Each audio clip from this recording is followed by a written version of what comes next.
Les gardes lui ont mis de force un masque de fer sur le visage, puis l'ont enfermé dans la partie la plus profonde du cachot, un endroit sombre et humide.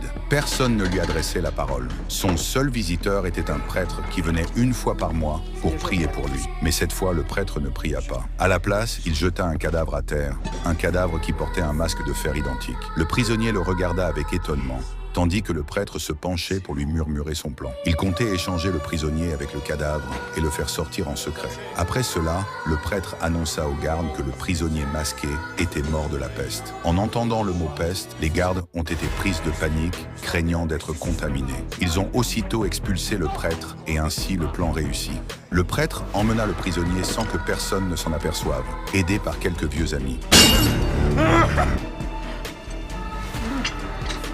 Finalement, ils ont réussi à lui retirer le masque de fer. Son visage était caché par des cheveux en désordre et une barbe épaisse. Mais il était évident qu'il n'était encore qu'un adolescent. Ses yeux, pourtant, étaient vides et sans vie, comme si quelqu'un lui avait volé son âme. Les trois hommes restèrent silencieux en le contemplant. Cependant, après un bain rapide et un peu d'huile, lorsque le jeune homme reparut, tous ont été frappés de stupeur. Il ressemblait exactement au roi Louis XIV. On découvrit alors qu'il était le frère jumeau du roi. Et ils étaient sur le point de mettre à exécution un plan qui allait ébranler le monde.